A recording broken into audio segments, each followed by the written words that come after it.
Si Clivetas ang pinakamalakas na hari ng demonyo na kinatatakutan ng lahat ng tao. At ang tanging layunin niya ay lipulin ang sangkatauhan para sa kabutihan. Ngunit nagbabago ang lahat sa araw na nakahanap siya ng isang sanggol na tao at gumawa ng isang pagpipilian na ikinabigla kahit niya. Mula sa sandaling iyon, itinago ni Clivetas ang kanyang kapangyarihan at nagsimula ng isang bagong buhay, na nagpapanggap na isang regular na talunan. Pinalaki ang bata sa gitna mismo ng mundo na minsan niyang ipinangako na wawasakin. Ngunit hanggang kailan may tatago ng isang hari ng demonyo ang kanyang tunay na pagkatao? Sa pagsisimula ng kwento, nakita natin ang isang batang babae na naglalakad kasama ang kanyang ama sa bukid.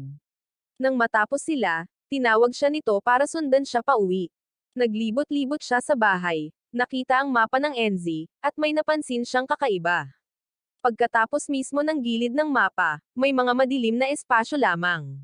Kontinente lang nila, tapos puro kadiliman, kaya hindi niya maiwasang magtaka kung bakit. Nagtataka gaya ng dati, lumingon siya sa kanyang ama at nagtanong kung ano ang nasa labas ng kanilang lungsod, isang tanong na kahit siya ay hindi masagot. Nakikita niya ang kuryosidad sa mga mata nito at gusto niya itong sagutin. Pero hindi niya magawa dahil ang totoo ay hindi niya rin alam. Kaya, sinabi niya sa kanya na ang bawat tao na tulad niya ay ipinanganak na gustong malaman ang higit pa. Ngunit sa tuwing may magtatangkang pumasok sa kadilimang iyon, nauuwi ito sa kapahamakan. Ipinaliwanag niya na sa madilim na lupaing iyon, mayroong 4 na demonyo. Bawat isa ay nagbabantay sa kanluran, silangan, hilaga, at timog ng Ethia. Ang bawat koponan na lumabas upang makita kung ano ang nasa kabila ay nabura, ganap na nawasak. Nabigla siya sa narinig at iniisip kung ganoon ba talaga kadelikado. Pero hindi pa rin nagbabago ang nararamdaman niya. Sinabi sa kanya ng kanyang ama na hanggang sa mawala ang mga demonyo, walang makakatuklas kung ano ang nasa labas. Ang bawat problema ay dapat may solusyon, ngunit ito ay tila imposible. Pagkatapos ay ipinaliwanag niya na ang mga bayani lamang na may mga espesyal na kayamanan ang may pagkakataon. Tanging ang mga may ganitong maalamat na sandata ang makakaharap sa mga demonyo, at hanggang sa magpakita ang tunay na bayani, walang mananalo.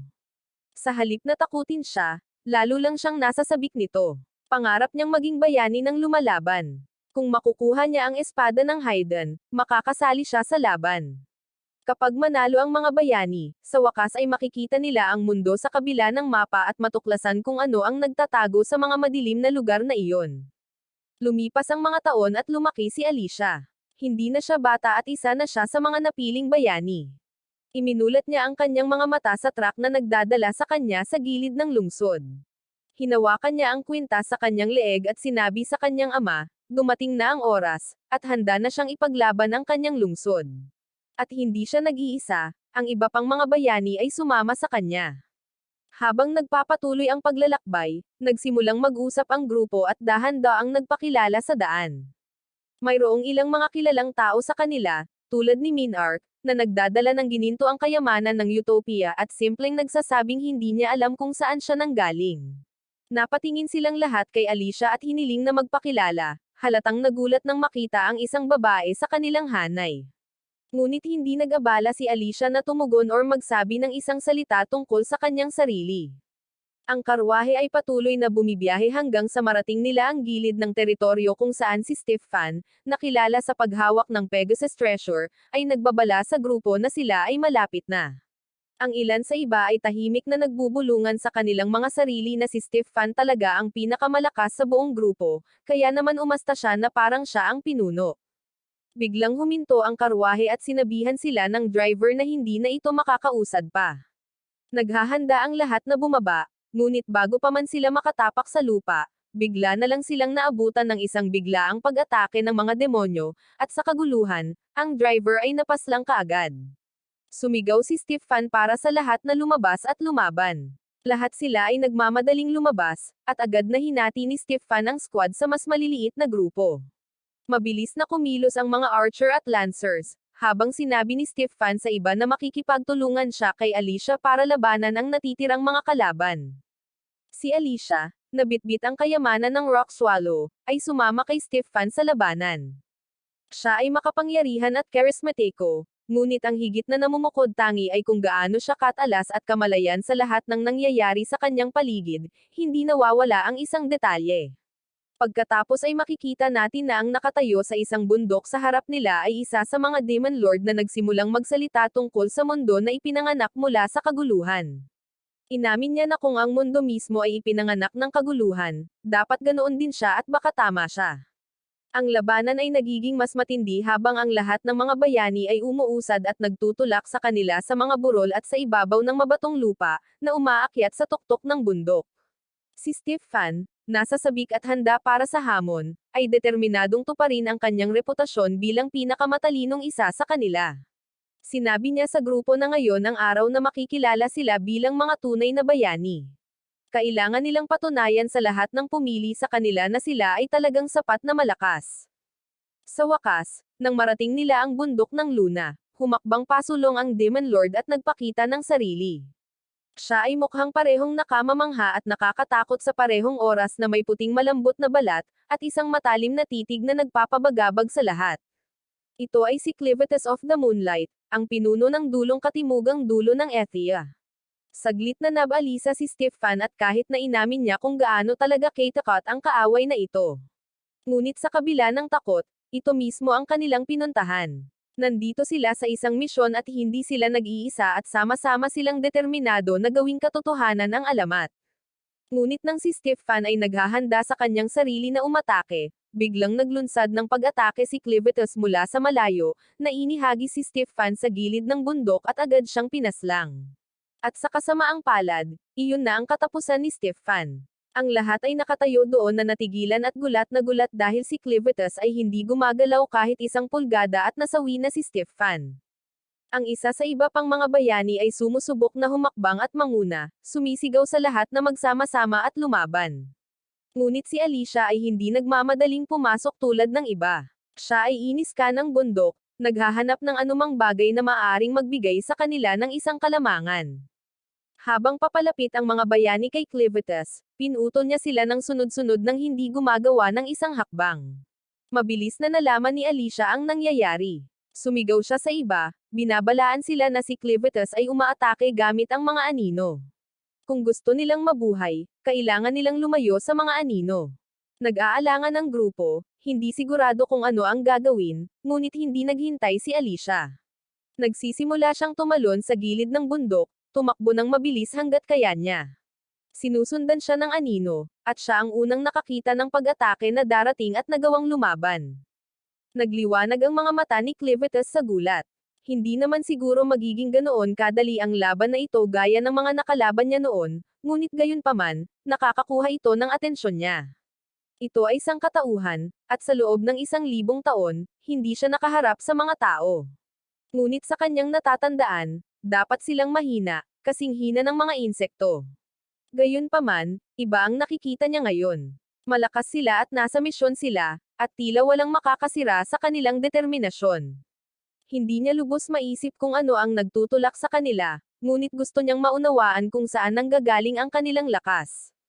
Ang mga bayani ay nakikipaglaban sa lahat ng mayroon sila, ngunit natalo silang lahat ni Clivitus. Sa huli, si Alicia ang huling bumagsak. Habang lumilipad siya sa himpapawid, ipinikit niya ang kanyang mga mata, tinatanggap ang kanyang kapalaran. Humingi siya ng tawad sa kanyang ama dahil hindi niya natupad ang kanyang pangarap. Ngunit hindi lahat ng pangarap ay sinadya na mangyari, at ang kanya ay isa sa mga hindi nilalayong mangyari. Samantala, sa kabisera ng Hit-Eret, ang mga tao ng Hayden Kingdom ay nagpapatuloy sa kanilang pang-araw-araw na buhay nang hindi nalalaman ang panganib na paparating. Iyon ay kapag si Clivitus ay sumabog mula sa bundok sa labas ng lungsod. Kumakalat ang gulat habang nagpapakita siya. Lahat ng tao sa lungsod ay takot na takot, ngunit hindi interesado si Clivitus na saktan sila. Curious lang siya kung ano ang nagtutulak sa mga taong ito. Naalala niya na ang mga sumalakay sa kanya ay tinawag ang kanilang sarili na mga bayani na ipinadala ng hari ng Hayden. At ngayon ay plano niyang lumaban sa palasyo para maabot ang hari. Ang mga taga-nayon ay nataranta at tumakbo para sa kaligtasan habang ang mga kabalyero ay nagmamadaling kumilos, na inilabas ang kanilang mga archer upang maglunsad ng isang pag-atake. Ngunit hindi sila inaatake ni Clivitus bilang kapalit. Sa halip, Pumailan lang siya sa itaas ng mga bubong, dumiretso sa palasyo, determinadong tuklasin kung ano ang nasa puso ng kanilang pasya. Pinalalakas ng mga kabalyero ang seguridad ng mga tarangkahan ng palasyo at nagpaputok ng isang volley ng mga arrow kay Clivitus, ngunit wala ni isa sa kanilang mga pag-atake ang lumalapit sa pagtama sa kanya. Pinagmamasdan niya ang kanilang mga pag-atake na walang kibo, at mabilis na napagtanto na hindi sila kasing lakas gaya ng inaasahan niya. Mahina pa rin ang mga ito at wala silang magagawang makakasira sa kanya. Gamit ang isang indayog sa kanyang braso, binasag niya ang pader ng palasyo sa lupa. Mabilis na napagtanto ng mga kabalyero na wala sa kanilang kontrol ang sitwasyon. Kaya, ang isa sa kanila ay nagmamadaling umalis upang balaan ang hari na ang hari ng demonyo ay sumalakay at mukhang hindi nagulat ang hari. Para maabot ng Demon King ang lungsod, maaari lamang magkaroon ng isang dahilan, nabigo ang mga bayani. Bumangon siya mula sa kanyang trono at lumipat patungo sa tanging bagay na natitira niyang protektahan, ang maalamat na talim ng Haydn, ang Manahiteri. Iginiit ng kabalyero na ang isang demonyo ay sumalakay sa lungsod at hindi mapigilan, na hinihimok ang hari na magtago.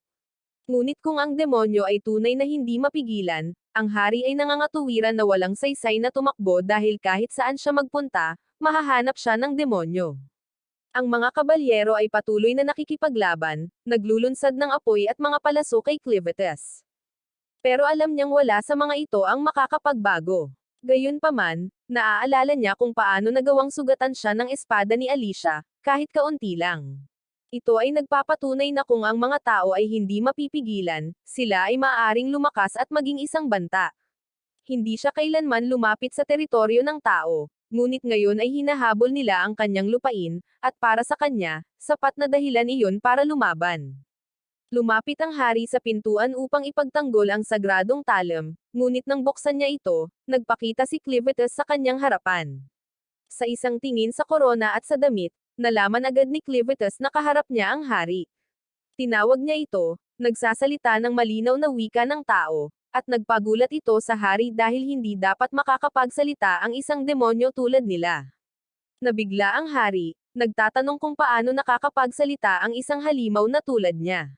Sinabihan lang siya ni Clivitus na bantayan ang maruming bibig niya dahil siya lang ang may kapangyarihang iligtas ang sangkatauhan. Siya ay may ilang mga katanungan at ang mga sagot ng hari ay magpapasya kung ang lahat ng sangkatauhan ay mabubuhay or mapapawi. Sa buong sangkatauhan, ang ibig sabihin ni Clivitus ay hindi lamang ang mga tao ng Haydn, kundi pati na rin ang mga Dons, Orgates, Sladens, at Benti. Direkta ang kanyang mga tanong, sino ang mga tao? Ano ang tumutukoy sa kanilang karakter? Ano ang kanilang tunay na motibasyon? At bakit gusto nilang salakayin ang kaharian ng demonyo? Ang hari ay tumangging magbigay ng anumang mga sagot sa isang demonyo at sinabi lamang na ang isang halimaw ay hindi mauunawaan. Hindi na nag-abala pang magtanong si Clivitus, at inalis na lang niya ang ulo ng hari. Si Clivitus ay tumalikod, kumbinsido na ngayon na ang mga tao ay isang banta at dapat nalipulin. Siya ay nagpasya na upang sirain ang lahat ng sangkatauhan, makakatagpo siya ng isang koponan sa kanyang tabi at handa siyang maglaan ng oras sa pagbuo nito. Habang papaalis siya, nakaagaw ng atensyon niya ang tunog ng umiiyak na sanggol. Nakahiga sa malapit ang isang ina na halos walang buhay, hawak ang kanyang anak sa huling bahagi ng kanyang lakas. Lumapit si Clivitus, hindi interesado sa una nang makita niyang isa lamang itong sanggol na tao. Ngunit pagkatapos ay nagsalita ang ina. Nagmamakaawa siya sa kanya at nakikiusap na iligtas niya ang kanyang anak. Natigilan siya at nag-iisip kung alam pa ba niya kung sino ang itinatanong niya dahil nagmamakaawa siya sa pinagmumulan ng paghihirap ng kanyang mga tao. Sinabi niya sa kanya ng diretsyo na narito siya upang sirain ang sangkatauhan at kung kailangan niyang sisihin ang isang tao sa pagkasawi ng sanggol, dapat niyang sisihin ang bata sa pagiging ipinanganak na tao. Ngunit ang naghihingalong babae ay tumangging umatras at iginiit na walang bata ang makakapili kung ano ang kanilang isinilang. Wala siyang pakialam, ngunit sinasabi pa rin niya sa kanya kung gusto niyang iligtas niya ang sanggol, dapat niyang bigyan siya ng dahilan. Ang sabi ng babaeng nauubusan ng lakas ay hindi niya mapapatunayan ang halaga ng bata ngayon, ngunit sigurado siyang mapapatunayan ito ng bata kapag ito ay lumaki. At pagkatapos na nasiwi siya, binuhat ni Clivitus ang bata, at hindi siya kumbinsido, ngunit dahil sigurado siya, nagpa siya siyang maghintay at tingnan kung iba ang taong ito. Kung tutuusin, hindi siya magtatagal para mapanood ang paglaki ng isang bata. Sa ibang lugar sa napakalaking kaharian na ito, nalaman natin na mayroong 5 lahi ng tao na naninirahan sa mundo. Una ay ang mga Duns, ang pinakamarami. Sumunod ay ang mga Orgite, na kilala sa kanilang katapangan at mga sungay sa kanilang mga ulo. Pagkatapos ay mayroong mga Sidon, na karamihan ay introvert at hindi gaanong nakikipag-ugnayan sa iba. Pagkatapos nito ay ang Benti, na parang mga demonyong bandido, ngunit may hindi kapani-paniwalang lakas. Sa wakas, nariyan ang mga Hidens, ang pinakamatanda at ang pinakamisteryoso at pinakamatalino sa lahat. Mayroon silang natatanging kakayahan na gumawa ng mga armas mula sa Arcanosite, ngunit ang maharlikang pamilya lamang ang nakakaalam ng sikretong pamamaraan. Dahil ang karunungan ang pinakapinahahalagahan ng Hidens, ilang taon silang nagbenta ng kanilang mga armas sa mga Duns. Ang mga deal na ito ay humantong sa lahat ng uri ng pakikipagsapalaran at pakikipagsosyo sa pagitan ng dalawang lahi, na nagreresulta sa maraming magkahalong linya ng dugo. Gayunpaman, ang mga purong Hidens ay napakabihira. At sa labas ng napakalaking kaharian, kung saan nakatira ang lahat ng mga lahi na ito, ang mga Dark Beasts ay gumagala sa lupain. Pagkatapos ay nakita natin pabalik sa Luna Mountains, ang napakalaking siyam na buntot na hayop na si Clivitus ay nagtataboy sa isang grupo ng mas maliliit na halimaw na malapit ng limunin ang sanggol. Takot at walang magawa, ang sanggol ay napaluha, at si Clivitus ay matapat na nag-aalala na ang bata ay hindi magtatagal sa ganitong bilis. Ipinulupot niya ang kanyang mga buntot sa sanggol, sinusubukang malaman kung paano mapatahimik ang crying baby na ito. Saglit, inilalagay niya ang dulo ng kanyang kuko sa ulo ng sanggol. At ganoon lang, nakatulog ang baby. Sa pagbabantay sa bata, naisip ni Clivitus sa kanyang sarili na sandali na lamang bago maghulog ng ebak ang bata. Pagkatapos hindi nagtagal, ang sanggol ay nagising, nagsimulang humagulgol, at gaya ng inaasahan, gumawa ng dumi. Sa inis, kinarga ni Clivitus ang bata at lumabas upang lutasin ang problema. At ang pinakamahusay na magagawa niya ay ihagis ang bata sa isang hukay. Ngunit hindi ito kasing sama ng tunog dahil ito ay isang hukay lamang na puno ng mga surot, mga hindi nakakapinsala na talagang kumakain ng dumi. At habang ang mga surot ay nahuhumaling sa masarap na pagkain, sinabi ni Clivitus ang kanyang katawa-tawa na ideya na ang mga tao ay umabot sa pagtanda sa loob lamang ng ilang gabi. Iniisip niya kung saan niya natagpuan ang sanggol at napagtanto niyang hindi niya alam kung sino talaga ang batang ito. At sinisisi niya ang sarili niyang malambot na puso sa pagbabalik upang kunin ang bata sa unang lugar, ngunit huli na para sa pagsisisi. Ngayon siya ay natigil sa isang tao na sanggol at ang kanyang pagmamataas bilang Lord of the Dark Beasts ay hindi hahayaan na ihulog niya ang bata kahit saan. Kaya't nagpasya siyang siya na lang ang magpapalaki sa bata. Ngunit wala siyang ideya kung ano ang susunod na gagawin. Alam niyang hindi niya kayang palakihin ang bata ng mag-isa dahil kailangan ng tao na kumain at wala siyang karanasan dito.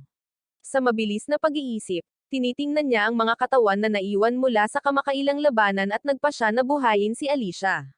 Pagkatapos ay nakita natin na ang ama ni Alicia ay pinaslang ng Dark Beast, at iyon ang dahilan kung bakit siya ay humantong sa isang hukbo upang makaganti sa Lord ng Dark Beast. Ngunit nauwi lamang iyon sa trahedya para sa kanya at sa kanyang koponan. Ngayon sa madilim na kapangyarihan ni Clivitus, si Alicia ay binigyan ng pangalawang pagkakataon sa buhay. Sa sandaling magising siya, sinubukan niyang lumaban, ngunit mabilis niyang napansin ang kanyang espada at wala na ang mga katawan ng kanyang mga kasama. Sinabi sa kanya ni Clivitus, halos ipagmalaki, na binuhay niya siya gamit ang kanyang madilim na kapangyarihan, kaya isa na siyang naglalakad na bangkay ngayon. Matapos marinig iyon, tumingin siya sa kanyang sarili, natigilan at natakot. Ngunit pagkatapos ay mas nalilito siya tungkol sa kung paano mahusay na nagsasalita si Clivitus sa kanilang wika. Pero deep inside, medyo gamaan pa ang loob niya nang mapagtanto na siya na lang ang natitirang buhay. Sa sandaling iyon, inutusan ni Clivitus si Alicia na ipakita ang kanyang mga nakakatuwang asset. Nabigla, agad niyang naisip na ang Lord of Dark Beasts ay gumagawa ng ilang uri ng pagkakataon sa kanya, at ang kanyang isip ay nagsimulang tumakbo ng ligaw. Ngunit bago pa siya makapag-react, pinutol niya ang kanyang maruruming pag-iisip at ipinaliwanag na ito ay dahil nagugutom ang sanggol. Inutusan niya itong alisin ang baluti at ilabas ang kanyang mga asset ngayon. At dahil gumamit siya ng dark magic para buhayin siya, pinilit niyang sumunod, kahit na siya ay naiinis at nahihiya. Dahan-dahan niyang itinaas ang kanyang pangitaas at ginawa ang hiniling nito, para lamang matuklasan na hindi nakakagulat na wala siyang gatas. Si Clivitus ay ganap na nagulat, ngunit si Alicia, na naiinis pa rin, ay ipinaliwanag sa kanya na ang mga babaeng nanganak lamang ang maaaring gumawa ng gatas. Dahil sa kahihiyan sa buong sitwasyon, nakiusap siya na tapusin na lang niya ang kanyang buhay, ngunit hindi niya ito pinapansin. Habang nagtatalo sila, ang sanggol ay nagsimulang umiyak muli. At sa halip na lutasin ang problema, ang dalawa ay nauwi sa pagtatalo tungkol sa kung paano natagpuan ni Clivitus ang bata sa unang lugar. Pagod sa walang kabuluhang pag-uusap, inutusan siya ni Clivitus na gumawa ng paraan para mapakain ang sanggol. Kahit na walang alam si Alicia sa pagpapalaki ng anak, inamin niyang kailangan nila ng babaeng talagang makakapagpagates sa sanggol. Ang susunod na problema ay paano nila mahahanap ang isa. Kaya, sinabi niya sa kanya na kailangan nilang kumuha ng isang tao, ngunit nangangailangan iyon ng pera. At si Clivitus, syempre, ay ganap na walang pera. Ngunit itinuro ni Alicia na sa lahat ng Arcanosite sa kuweba, madali itong kumita ng pera. Habang pinag-iisipan niya ito, pinag-iisipan ni Alicia ang pag-atake sa kanya. Ngunit walang sandata, wala siyang pagpipilian kundi ang tumayo. Pagkatapos ng isang mabilis na paghinto, pumayag si Clivitus na maghanap ng babaeng makakapagpakain sa sanggol. Aalis na sana siya ng kuweba nang ituro ni Alicia ang obvious. Hindi siya basta-basta makakalakad sa bayan sa kanyang kasalukuyang anyo dahil tatakutan niya ang lahat ng makakakita sa kanya. Pagkatapos ay nag-alok si Alicia na kunin ang sanggol, ngunit tumanggi si Clivitus na palayain ang bata sa kanyang paningin. Kaya sa halip, binago niya ang kanyang sarili sa anyo ng isang tao. Habang ang kanyang disguise ay medyo kapani-paniwala, ang kanyang siyam na buntot ay humahampas pa rin sa kanyang likuran. Mabilis niyang hinayla ang mga buntot sa isang anino sa ilalim, ngunit isang maliit na sungay ang nananatili sa kanyang ulo. Hindi napansin ang sungay, nasiyahan si Clivitus sa kanyang pagbabalat kayo, at matalinong nagpa siya si Alicia na huwag magsalita tungkol dito. Bago sila lumabas, nagpa siya si Clivitus na kailangan nila ng mga pangalan. Pinili niya ang Clint para sa kanyang sarili at binigyan ang sanggol ng pangalang Lona. Doon lang siya nag-abala na tanungin si Alicia kung ano ang pangalan nito, at sa wakas ay sinabi niya sa kanya. Pagkatapos nito, tumungo silang lahat sa isang maliit na ilog sa malapit. Pagdating doon, inasikaso ni Alicia ang pagpapaligo sa bata. Sa gitna nito, patuloy siyang ginagambala ni Clivitus, ngunit nagpatuloy siya hanggang sa tuluyang magwiwi si Lona sa kanyang mukha. Hindi pinalampas ni Clivitus ang pagkakataong pamuna, na kumikilos bilang ang pinaka-nakakainis na biyanan sa mundo. Kinukutya niya ang lahat ng ginagawa niya, mula sa paraan ng paghuhugas nito sa sanggol hanggang sa pagbabalot nito sa kanya, kahit na itinuro kung aling mga spot ang dapat niyang pagtuunan ng pansin habang naglilinis. Kapag si Alicia ay tapos na, siya ay pagod na, ngunit sa palagay ni Clivitus ay mas mahusay ang trabaho ng mga surot na kumakain ng dumi kaysa sa kanya. Umalis sila sa ilog at tumungo sa lumang kampo ni Alicia, ngunit nakita nilang wala itong laman. Ipinaliwanag ni Alicia na itinago ng kanyang grupo ang kanilang mga mahahalagang bagay sa ibang lugar bago ang pag-atake. Umalis sila para magtago, ngunit pinigilan siya ni Clivitus para linisin muna ang sarili dahil mabaho siya. Gayon din, ibinibigay niya sa kanya ang maruruming damit ng sanggol at sinabihan itong labhan din ito. Habang ginagawa ito, napansin ni Alicia ang tuktok ng maharlikang pamilya ng Hayden Ian sa tela, at napagtanto niya na ang sanggol ay talagang royalty. Kasabay nito, pabalik sa mga guho ng kastilyo, isang nag-iisang sundalo ang tumatakbo sa mga labi, na naghahanap ng mga nakaligtas. Nabigla siya sa pagkawasak na iniwan ng madilim na lore, at naalala niya na binalak ng Crown Princess na tumakas sa kaharian kasama ang kanyang anak bago dumating ang sakuna. Isinusumpa niya ang kabaliwan ng hari para sa pagsira sa kaharian, ngunit kumakapit pa rin sa pag-asa na may nakalabas na buhay. Samantala, sinuri ni General Drill at ng kanyang mga tauhan ang mga labi ng kaharian ng Hayden. Mabilis na inutusan ni Drill ang isa sa kanyang mga sundalo na ipaalam sa emperador, nagbabala na kung hindi nila aangkinin ang lupain ngayon, tatalunan sila ng ibang lahi. Pangunahing interesado siya sa mga lihim ng paggawa ng Arcanosite, isang pamamaraan na kilala lamang sa maharlikang pamilya ng Haydn. Habang pabalik siya upang tipunin ang kanyang hukbo, sinabi niya sa kanyang pangalawang pinuno, si Maynard, na manghuli ng sinumang nakaligtas na may dugong maharlika at dalhin sila diretso sa kanya. Bumalik kasama ang ating masayang pamilya, nakita natin si Alicia na humarap kay Clivitas, hawak ang naka-crested na tela at inakusahan siya ng pagdukot sa isang bata na may dugong hari. Natigilan si Clivitas sa narinig dahil sa totoo lang ay hindi niya alam. Sinabi niya kay Alicia na ang isang taong kamukang kamukha ng anyo ng tao na ginagamit niya ngayon ay ang nag-abot sa kanya ng bata. Hindi pinaniwalaan ni Alicia ang kanyang kwento sa isang segundo, ngunit pinutol siya ni Clivitas at inamin na pinaslang niya ang hari dahil unang inatake siya ng hari. Binalaan niya siya na ngayon ay maraming tao ang maghahanap para sa bata, umaasa na makuha ang sikreto ng Arcanosite crafting. Ngayong alam niyang royal ang bata, determinado si Clivitas na palakihin siya bilang isang hari, na nagpaplanong kontrolin ang mga bagay mula sa likod ng mga eksena. Nakaramdam ng kilabot si Alicia dahil natatakot siya sa ideyang ang tingin ni Clivitas kay Lona ay katulong niya. Bigla niyang naisip kung sa pagsisiwalat ng tunay na pagkatao ni Lona, lalo lang niyang pinalala ang mga bagay. Pagkatapos ay pinutol ni Clivitas ang kanyang pag-iisip, ipinaalala sa kanya na kailangan pa nilang maghanap ng babaeng may gatas para pakainin ang sanggol. Habang papalabas sila, sinisikap ni Alicia na tiyakin sa sarili na hinding-hindi tatanggapin ng mga tao si Clivitas, lalo na ang mga sungay na lumalabas sa ulo nito. Ngunit pagkatapos ay naalala niya na ang mga Orgite ay may magkatulad na mga sungay, na maaaring maging madali para kay Clivitas na makihalubilo. Gayunpaman, si Alicia ay kumbinsido na ang mga tao sa kalaunan ay mauunawaan siya at ititigil ang anumang pinaplano niya. Kasabay nito, napagtanto niya kung gaano ka-obsess si Clivitas kay Lona. At ang isipin na sinaktan or mawala si Lona ay nakakatakot sa kanya. Kaya, mula sa sandaling iyon, nagpasya si Alicia na dapat niyang gawin ang lahat ng kanyang makakaya upang protektahan si Lona, anuman ang mangyari, or ang sangkatauhan ay maglalaho. Sa kalsada, biglang inatake ng mga bandido ang grupo. Ang unang hampas ay damapo sa ulo ni Clivitas.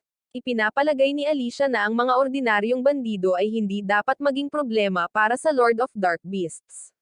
Ngunit sa kanyang pagkabigla, si Clivitas ay bumagsak sa lupa, na dumudugo ng husto. Dahil sa gulat, sumigaw si Alicia na parang nakakainis na babae, pero nataman lang siya mula sa kanyang likuran, na pinabagsak siya. Natulala siya sa kahinaan niya, kahit na nasa loob niya ang dark magic ni Clivitas. Maya-maya, biglang nagising si Alicia na wala sa sarili, na parabang napapalibutan siya ng sarili niya mga sundalo sa isang misyon na salakayin si Clivitas. Pero bago pa siya maging komportable sa kanyang daydream, sinabihan siya ni Clivitas na magising at pumasok na ang realidad. Pareho silang nahuli ng mga bandido, at si Clivitas ay ngumingiti tungkol dito. Napansin nilang lahat na sila ay nakakulong sa karwahe ng mga bandido na nakaimpake na mas mahigpit kaysa sa isang lata ng sardinas kasama ng iba pang mga kawawang talunan na nahuli rin. At kahit papaano, nagre-relax lang si Clivitas sa maliit na si Lona na mahimbing na natutulog sa kanyang mga bisig, isang nakakalokong ngiti ang nakaplaster sa kanyang mukha na nagpapataas ng pag-aalala ni Alicia.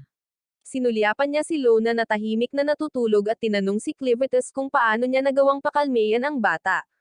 Sagot ni Clivitas na kanina pa talaga umiiyak si Lona, pero salamat sa mahinang paguyog ng karwahe, tahimik na siya ngayon. Itinulak ni Alicia ang kanyang daan lampas sa iba pang kaawa-awang mga bihag hanggang sa makalapit na siya para bamulong ng matalim kay Clivitas, hinihingi niyang malaman kung bakit siya, ang masamang maalamat na hari ng demonyo, ay hinayaan ang kanyang sarili na mahuli ng ganoon kadali. Naisip niya na ang biglaang pagbabago nito ay nagpahina sa kanya kaya't kahit ilang random na lalaki ay nagpatumba sa kanya sa isang hit. Humalaklak si Clivitas, inamin na halos tama siya. Tila, nang mag-transform siya sa tao na disguise na ito, hindi sinasadyang naging mahina ang kanyang katawan na parang toothpick. Hindi niya nakitang paparating iyon, kaya nang may humampaz sa kanya mula sa likuran, agad siyang nahimete. Talaga, ang kanyang natural na sistema ng pagtatanggol ay halos kasing epektibo ng basang papel. Ngunit sa kabutihang palad, maaari pa rin niyang palakasin ang kanyang mga depensa kung talagang kailangan niya. Kaya naman, nagtataka si Alicia kung bakit hindi pa tinatapos ni Clivitas ang mga bandido na ito. Kalmadong ipinaliwanag ni Clivitas na dahil undercover na siya ngayon bilang isang tao, nilayo niyang panatilihing lihim ang kanyang tunay na masamang demonyong haring kapangyarihan hanggang sa maging sapat na si Lona para magmana ng trono.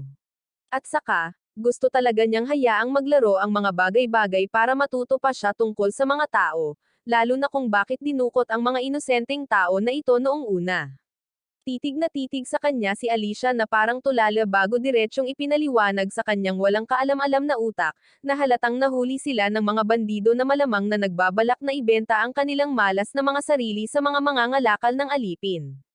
Gayunpaman, mabilis siyang nakikiusap kay Clivitas na huwag husgahan ang lahat ng tao batay sa mga magnanakaw na hamak na ito, dahil literal na ang mga bandido ang nasa ilalim ng bar aisles ng sangkatauhan.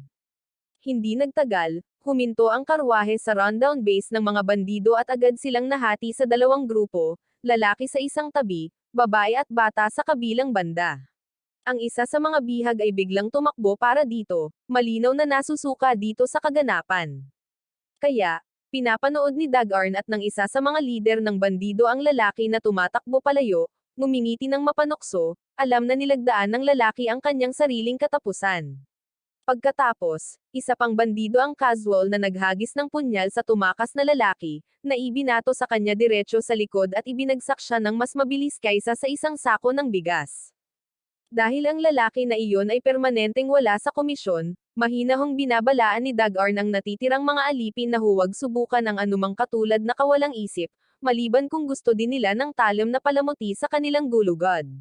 Nabaling ang atensyon niya kay Alicia at inutusan niya itong sundan siya, at bago pa man siya makapagprotesta, halos hinailan niya siya patungo sa kanyang silid, na naglalayong makarating sa ilalim ng kanyang asset.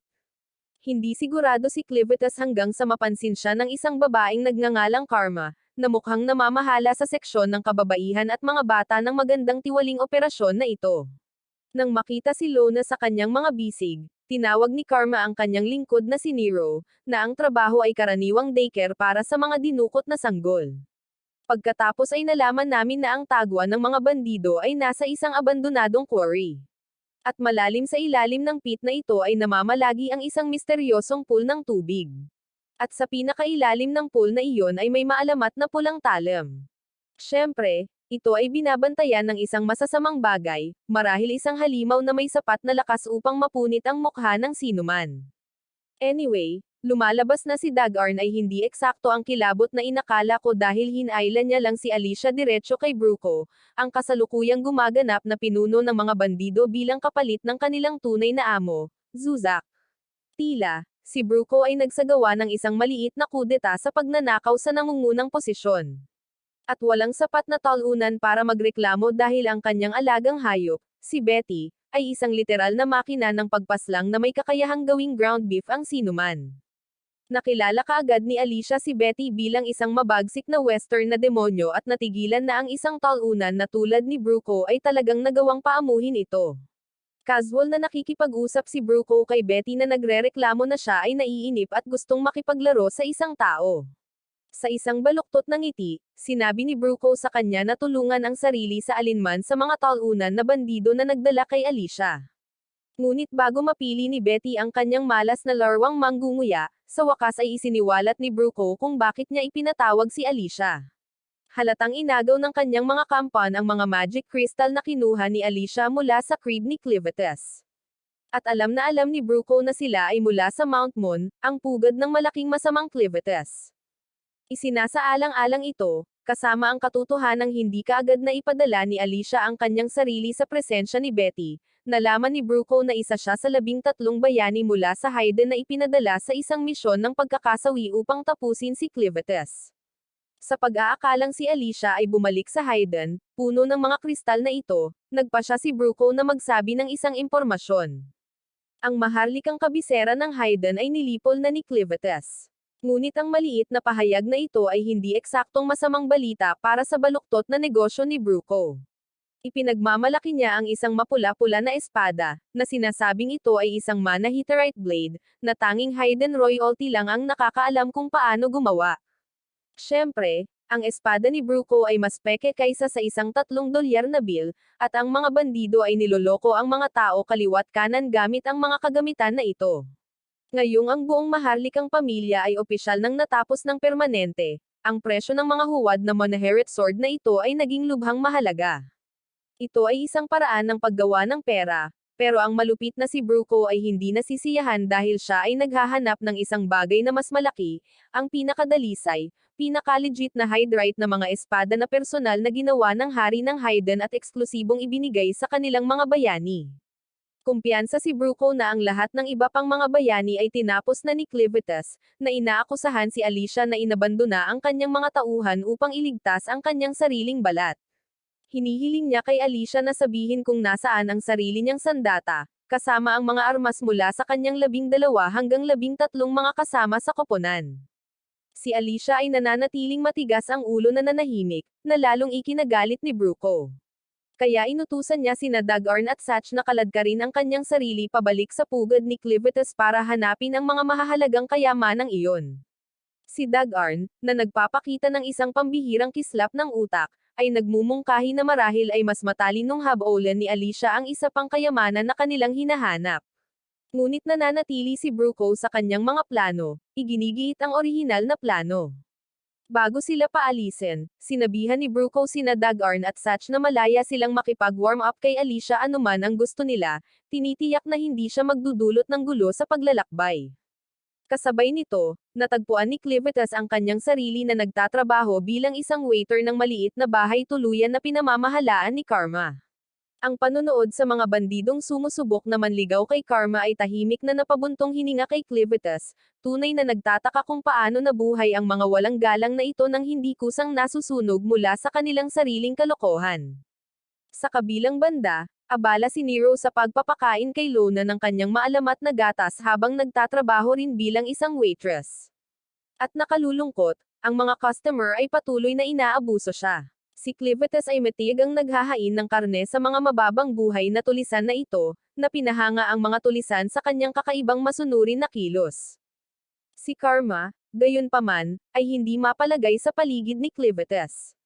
Ipinapalagay lang ng lahat na isa siyang O'Bright dahil sa kanyang mga sungay, ngunit ang kanyang maputlang balat at malamig na titig na nakaka-intimidate ay hindi angkop sa profile na iyon. Biglang, dalawang partikular na kasuklam-suklam na bandido ang nagpasya na pagtripan si Nero, na dinala siya sa isang lugar na pribado para sa kanilang baluktot na libangan. Buong gabi nilang pinahihirapan siya, iniiwan siyang puno ng pasa. Ngunit nananatiling tahimik si Nero, tahimik na tinitiis ang pang-api. At kapag natapos na ang mga hamak na iyon, tahimik siyang bumalik sa inn para pakainin muli si Lona na parang walang nangyari. Pagkalipas ng ilang sandali, ang parehong dalawang tulisan na ng malupit kay Nero ay biglang nahihilo at nanghihina. Bago pa nila napagtanto kung ano ang nangyayari, sila ay diretsyong nawala sa pag-iral. Lumalabas na si Clivitas ang nasa likod ng kanilang biglaang pag-alis, tahimik na naghahatid ng ilang malamig na hustisya para kay Nero. Nang bumalik si Nero kay Lona, natagpuan niya ang bata na ligtas sa mga bisig ni Clivitas, ganap na walang kaalam-alam tungkol sa ginawa nito sa kanyang mga nagpapahirap. Ang tanging alalahanin niya ay ang pagpapakain muli kay Lona, kaya kinuha niya ang sanggol at marahan siyang dinala sa isang malapit na shed upang alagaan siya ng mapayapa. Tahimik na sinusundan siya ni Clivitas sa loob at umupo sa tabi niya, hinihiling kay Nero na sabihin sa kanya ang tungkol sa kanyang sarili. Curious siya kung parte ba talaga siya ng mga tulisan na ito at kung ano talaga ang deal nila. Saglit na nag-alinlangan si Nero, hindi sigurado kung paano ipapaliwanag, ngunit marahan siyang hinikayat ni Clivitas na magpatuloy sa pagsasalita, iginiit na talagang interesado siyang marinig ang kanyang kwento at wala nang iba pa. Tahimik na sinimulan ni Nero na sabihin ang kanyang trahedya na backstory, na nagpapakita na ginugol niya ang kanyang buong kahabag-habag na buhay na natigil sa lugar na ito na walang pagkakakilanlan maliban sa pagiging miyembro ng tulisan. Hindi niya kilala ang kanyang ama at malabo lang niyang naaalala ang kanyang ina. Bilang isang bata, ang lahat ng nakita niya ay ang likod ng kanyang ina. At nalaman niya ng maaga na ang kanyang ina ay karaniwang isang gamitan, na nasulyapan ang mga malupit na tao na tinatrato siya ng masama. Noong siya ay 12, ang kanyang ina ay biglang nawala ng walang bakas. hindi nalaman ni Nero kung nasawi ang kanyang ina or tumakbo lang para makatakas sa impyernong ito. Ngunit mabilis niyang nalaman kung ano ang ipinagsanggalang sa kanya ng kanyang ina. Noong gabi ring nawala ang kanyang ina, ang ilan sa mga tulisan ay sumugod sa kanyang silid habang siya ay kumakain at sinaktan siya ng husto. Mula noon, ang buhay ay naging isang walang humpay na bangungot. Araw-araw siyang sinasaktan ng mga masasamang lalaki, tinatrato siya ng mas masama kaysa sa mga hayop hanggang sa tuluyang pumasok si Karma. Naawa si Karma kay Nero, sadyang ipinaliwanag na kung matututo siyang pasayahin sila, maaaring iwanan talaga siya ng ilang sandali. Nang gabing iyon, nagpa siya si Nero na sundin ang kakilakilabot na payo ni Karma at nagsimulang matutunan kung paano gawin ang kailangan niya upang mabuhay. Bagamat alam niyang hindi niya mapapantayan ang antas ni Karma, bahagyang bumuti ang kanyang buhay. Kahit ngayon ay may trabaho na siya at nakakapagpakain ng mga sanggol tulad ni Lona salamat sa kanyang hindi pangkaraniwang masaganang supply ng gatas. Kaya, sa ilang baluktot na paraan, nakaramdam siya ng kasiyahan. Biglang sumabad si Clivitus, nalilito, diretsyong nagtatanong kung paano siya nagkaroon ng gatas na walang anak. Tahimik na inamin ni Nero na minsan na siyang buntis, ngunit nauwi ito sa isang malagim na panganganak. Ang sanggol na gumagalaw sa loob niya ang tanging nagpapanatili sa kanyang katinoan. Ngunit nang sabihin sa kanya ng mga komadrona na nasawi na ang bata, lumubog siya sa nagyayelong kawalan ng pag-asa. Sa totoo lang, siya ay ganap na maayos sa pagpanaw, sa pag-iisip na maaari niyang makasama muli ang kanyang nawawalang anak sa kabilang panig. Ngunit nang handa na siyang sumuko, bigla na naman siyang nakaramdam ng init. Nanlaki ang kanyang mga mata nang makita ang isang random na 6 na buwang gulang na sanggol na desperadong umiinom sa kanyang aset, sinusubukang mabuhay. Ang pagkakita sa maliit na estranghero na iyon na nakikipaglaban ng husto upang mabuhay ay nagbigay sa kanya ng isang bagong layunin. Binuhat niya ang sanggol, pinakain, at nakahanap ng bagong kahulugan sa kanyang miserableng pag-iral. Mula noon, pinakain niya ang hindi mabilang na iba pang mga bata na napunta sa base ng tulisan, bawat isa ay nagpapaalala sa kanya na ang kanyang buhay ay may halaga. Inamin niya na 2 beses pa niyang sinubukan na magkaroon ng sarili niyang mga anak, ngunit pareho silang nauwi sa dalamhati. Sa ngayon, sapat na si Clivitus sa malungkot na kwentong ito, diretsyong sinasabi sa kanya na tumahimik na. At out of nowhere, tinanong niya si Nero kung gusto niyang sundan siya bilang personal nurse ni Lona. Iginiit niya na hindi niya sinusubukang kunin siya or anumang kakaiba, pero wala rin siyang maisip na dahilan para hindi siya isama. Dagdag pa, malinaw na gusto siya ni Lona, kaya tiyak na ililigtas siya mula sa pakikitungo sa umiiyak na tantrums ni Lona sa buong araw, na ginagawa itong isang kabuuang panalo para sa kanya. Marahang tinapik ni Lona si Nero na parang hinihimok siyang sumama sa kanila, at buong tapang na inulit ni Clivitus ang kanyang alok. Tinatanong niya kung mas gugustuhin niyang maging personal nurse ni Lona, or kung mas gugustuhin niyang manatili dito para masanay at mapahamak ng mga maruruming bandido na ito. Nag-aalangan si Nero at alam na alam niyang ito ay isang once-in-a-lifetime na pagkakataon. Ngunit sa pagkakaalam niya, isa lamang alipin si Clivitus, at ang pag-asa sa kanya ay parang maikli na paningin. Tahimik niyang inamin na sana ay iba ang mga bagay, ngunit sinabi kay Clivitus na hindi siya makakasama sa kanya. Malumanay niyang ipinaliwanag na hanggat siya ay isang alipin, hindi siya makapagtitiwala na mapoprotektahan siya nito. Dagdag pa, marami pang mga walang magawang bata dito na umaasa sa kanya para mabuhay. Nag-aatubili, ibinalik niya si Lona kay Clivitus, binigyan sila ng huling malungkot na tingin, at tahimik na umalis. Samantala, kinaladkad ng mga bandido si Alicia patungo sa isang tulay at pinilit siyang maglakad dito. Sa kalagitnaan, huminto siya at tumitig, na pinagtawanan siya ng mga bandido. Mapanukso nilang binabalaan siya na ang pagtalon mula sa taas na ito ay isang mabilis na tiket diretsyo sa kasawian. Ngunit si Alicia ay talagang nakatitig sa ibang bagay, kumikinang na mga hiyas na nakapatong sa ilalim ng ilog sa ibaba. Agad niyang nakilala ang lugar, at hindi makapaniwalang bamulong bago tuwang-tuwang kinumpirma ng mga bandido na ito ang eksaktong lugar kung saan nasawi ang maalamat na bayani. Sa sandaling iyon, isang matapang, desperado na bihag ang sumulong, na sinasabing sumisid siya at kukunin ang anumang gusto ng mga bandido kung hahayaan lang nila siya at ang kanyang asawa. Ang kanyang asawa ay galit na hinihimok siya, na nagpapaalala sa mga hamak na ito na ipinangako nilang papalayain sila. Ngunit sa sandaling ang kaawa-awang lalaki ay bumulusok sa tubig, ang mga halimaw na nilalang ay nagpakita at agad na pinunit siya, iniwan ang asawa na sumisigaw ng malakas. Nagngangalit si Alicia, alam na alam nitong hindi nagpaplano ang mga sinungaling na tulisan na ito na palayain ang lalaki. Natatakot siyang napagtanto na ang lugar na ito ay karaniwang impyerno sa Earth, pinamumugarin ng Arvinces, mga kasuklam-suklam na halimaw na bumaha sa kanilang mundo 300 taon na ang nakakaraan. Noon, ang mga tao man lang ay may matibay na lupa upang mapaglabanan. Ngunit kahit si Cordon, ang pinakamalakas na bayani sa kanyang panahon, ay hindi nakayanan ang mga malalakas na nilalang na ito. Ang kanyang maalamat na espada, ang Stream Splitter, ay nananatili sa isinumpang ilog na iyon hanggang ngayon. At ngayon ang mga sakam na tulisan na ito ay nais ang isang tao upang makuha ang espada, kahit na ito ay malinaw na imposible. Galit na galit, tinawag ni Alicia ang mga bandido para sa pagiging ganap na mga hamak, alam na alam nilang sinadya nilang pinaslang ang kawawang lalaki sa kanyang kasawian nang hindi man lang nag-abala na itali ng maayos ang kanyang lubid. Bumaling ang mga ito sa kanya, na nagpapaalala sa kanya na wala siya rito para ay lecture sila, at naghihintay na ang tulisan na magdidisiplina sa kanya. Lumingon si Alicia upang makita ang kasuklam-suklam na tulisan na si Fito na tumalon sa kanyang tulay, hayagang nakatitig sa kanya at malakas na nagpapantasya na alisin siya ng damit.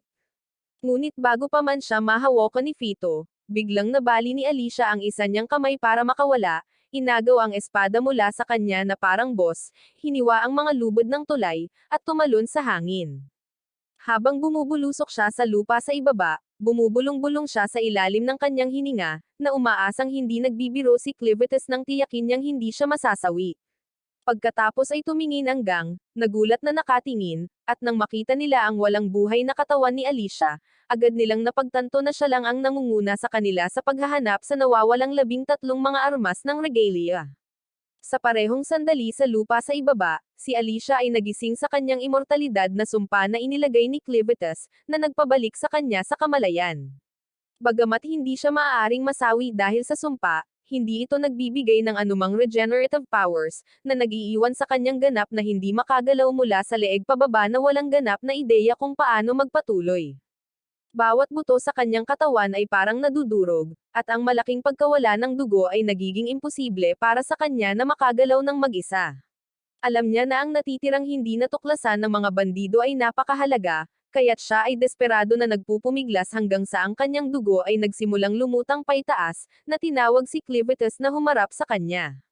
Nagulat sa hindi pangkaraniwang maliit na anyo ni Clivitus, nalaman ni Alicia na ang kanyang kasalukuyang laki ay dahil sa kanyang pagpapakita mula sa magic ng dugo na nagpapanatili sa kanyang immortalidad.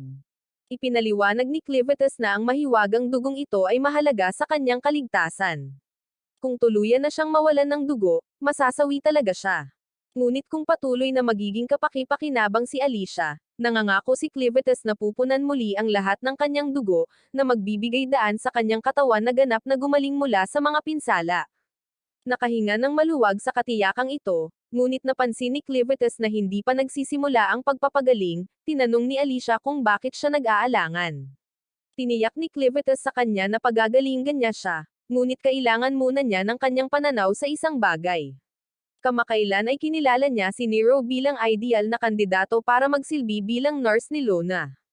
Sa kabila ng pagkilala ni Clivitus, kahit sa kanyang malademonyong pakiramdam, ang matinding pagmamaltrato na dinaranas ni Nero dito, nang mag-alok ito sa kanya ng pagkakataon at tumakas sa mas magandang buhay bilang tagapag-alaga ni Lona, gulat na tinanggihan niya ito.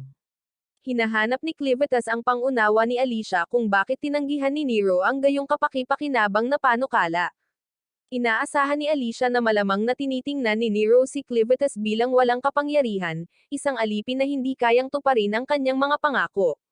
Ang mga bandidong grupo na tulad nila ay hindi kailanman kusang loob na nagpapaalis ng sinuman, walang humpay na hinahabol ang sinumang nakatakas.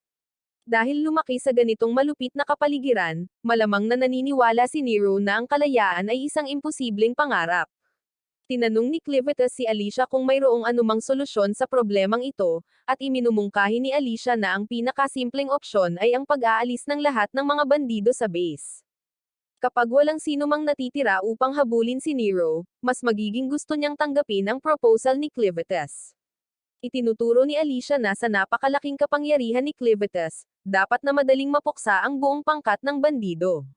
Ngunit tumanggi si Clivitas, nag-aalala tungkol sa pagkuha ng hindi gustong atensyon.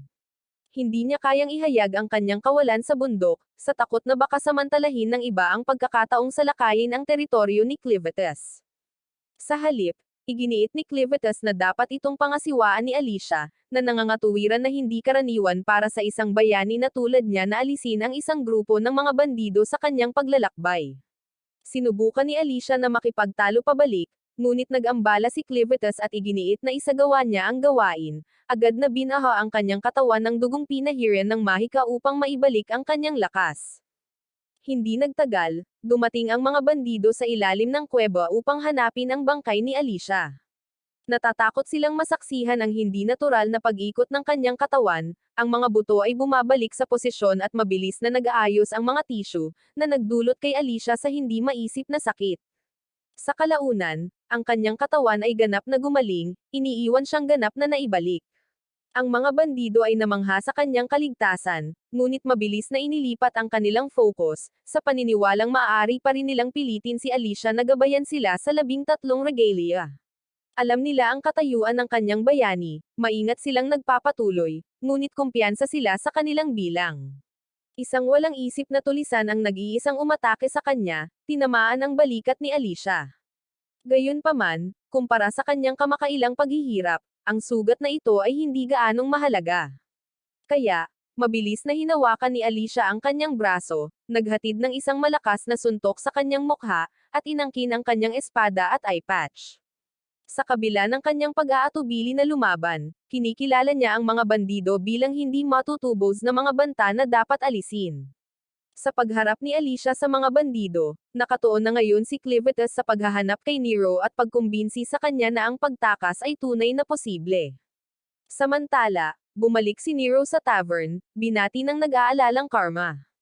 Si Karma ay nagpahayag ng pag-aalala sa patuloy na pang-aabuso na tinitiis ni Nero. Dahil sa pagkabigo sa sarili niyang kawalan ng kakayahan na pigilan ang mga bandido, lubos na pinahahalagahan ni Nero ang kabaitan ni Karma, ngunit kinikilala ang bigat ng trabahong naghihintay sa kanila, na nag-udyok kay Karma na malumanay na hilingin kay Nero na simulan ang paghuhugas ng mga pinggan. Nakita ni Karma si Nero na tila hindi pangkaraniwang masayahin para sa isang taong napahirapan pa lang at tahimik na nagtanong kung may magandang nangyari sa kanya. Nag-aalangan si Nero, hindi ito eksaktong tinatawag na mabuti, ngunit inamin itong naging masaya siya. Nagtataka niyang itinanong si Karma kung may alam ba siya tungkol sa labas ng mundo, na ikinabigla ni Karma dahil hindi pa nagpakita ng interes si Nero sa paksang iyon. Maingat na tinatanong ni Karma kung bakit gustong malaman ni Nero. Kaya ipinaliwanag ni Nero na ipinanganak siya sa kampo na ito at walang ideya kung ano ito sa labas. Ngunit si Karma ay dinala dito mula sa labas, ibig sabihin ay mayroon siyang ilang mga kwento na ibabahagi. Tahimik na kinikilala ni Karma na alam niya ang tungkol sa labas ng mundo, ngunit inamin na hindi sila magagandang alaala. Tulad ng karamihan sa mga kababaihan na napunta dito, ang kanilang mga tahanan ay maaaring nawasak or sila ay hindi kailanman nagkaroon ng mga tahanan sa unang lugar, na ginagawa ang kanilang mga nakaraang buhay na isang bagay na bihira nilang pag-usapan. Nagtataka at medyo nag-aalala, tinanong ni Karma kung bakit biglang nagmamalasakit si Nero sa labas. Kaya inosenteng sumagot si Nero na may nagtanong kung gusto niyang umalis.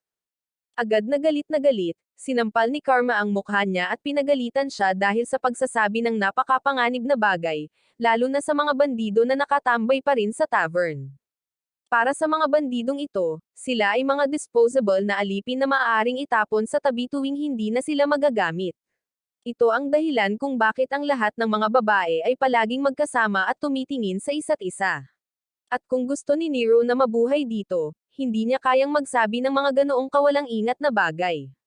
Sa sandaling iyon, pumasok si Bruco sa tavern, malinaw na narinig ang kanilang pag-uusap, na agad na nag-aalala kay Karma tungkol sa susunod na mangyayari. Kinakabahan, sinubukan niyang maging casual, tinanong si Bruco kung ano ang nagpapunta sa kanya dito dahil bihira siyang bumisita sa tavern. Mahinahong sagot ni Bruco na narinig niyang may sanggol sa paligid at lumapit dito upang tingnan ito.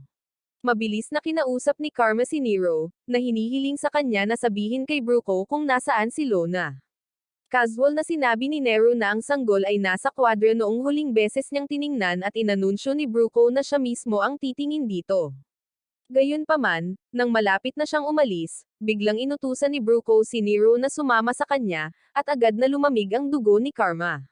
Masasabi niya sa tono nito kung ano mismo ang ibig sabihin nito, at hindi ito maaaring maging mabuti.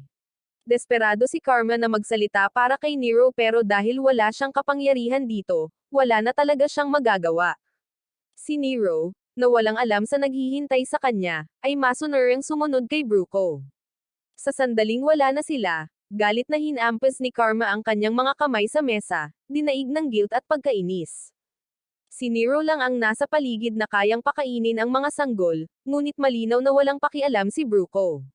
Sinubukan ni Karma na kumbansihin ang kanyang sarili na wala na siyang magagawa, at mapait na sinabi sa sarili na dinala ni Nero ang kapalarang ito sa kanyang sarili sa pamamagitan ng lantarang pakikipag-usap tungkol sa pagtakas sa harap ni Bruco. Pero kahit anong rason niya, hindi niya maalis ang matinding guilt na nagpapabigat sa puso niya. Sa sandaling iyon, pumasok si Clivetes Cargasilona, na ikinagulat ni Karma dahil hindi niya ito narinig na lumapit. Siya ay mabilis na huminahon, na iniisip na dumating siya upang hayaang mag-nurse si Lona. Nang hihinayang, sinabi sa kanya ni Karma na kinuha si Nero at malamang na hindi na babalik. Kinamumuhian niya ito, ngunit ganyan ang mga bagay sa paligid. Hindi maintindihan ni Clivetes kung ano ang ibig sabihin ni Karma at hinihingi niyang linawin kaagad ito.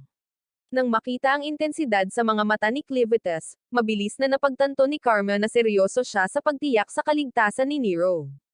Kasabay nito, ginabayan ni Bruco si Nero pababa sa isang nakatagong hagdanan patungo sa isang lugar na hindi niya alam na umiiral, sa kabila ng buong buhay niya sa kampong ito. Si Nero ay nabighani habang ipinaliwanag ni Bruco na ang mga lagusan na ito ay dating bahagi ng isang napakalaking mahika or minahan. Ang mga magic ores ay may napakaraming aplikasyon. Kahit ang lampara na dala ni Bruco ay pinapagana ng mga magic ores na hinaluan ng langis ng insekto upang lumikha ng apoy nito. Bago maging isang bandido, gumugol si Bruco ng maraming oras sa pagsasaliksik ng mga magic ores at kung paano ihalo ang mga ito sa iba't ibang likido upang makagawa ng mga kakaibang epekto. At habang casual niyang binanggit ito, napansin ni Nero ang mga bungo na nakakalat sa sahig, ngunit si Bruco, na may masamang ngiti, ay walang humpay na sinabi na ang mga ito ay buto ng daga, tinitiyak sa kanya na wala itong dapat ipag-alala. Biglang inaf ni Voco ang lampara, na bumulusok sa tunnel sa ganap na kadiliman. Agad na natarante si Nero, desperadong nagmamakaawa sa kanya na buksan muli ang ilaw. Kalmadong sumunod si Bruco at nang muling kumurap ang apoy, natakot si Nero nang matuklasan si Betty. Ang alagang halimaw ni Bruco na tumatayog sa likuran niya na mukhang gutom na gutom. Buong pagmamalaki, ipinaliwanag ni Bruco na ang kanyang pananaliksik ay humantong sa kanya sa isang espesyal na timpla na nagbibigay ng kontrol sa mga demonyo tulad ni Betty. Ang pagtuklas na ito ang eksaktong dahilan kung bakit siya ngayon ang pinuno ng walang awa na bandidong gang na ito. At bilang pinuno, hindi niya kayang hayaang mabuhay ang isang tulad ni Nero matapos hayagang ipahayag ang kanyang nais na tumakas. Kaya, napagpasyahan niya na personal na hahawakan ni Betty ang pagpaslang kay Nero. Malakas na tinatamaan ng realidad si Nero habang ang takot ay bumabalot sa kanya, at mabilis siyang sinubukang tumakas. Kaya, malamig na binigay ni Bruco kay Betty ang utos, at mabilis na sinimulan ng halimaw ang paghabol kay Nero. Habang nadada pa si Nero at nagpupumiglas na tumakas, mapait niyang naalala ang naunang alok ni Clivetes.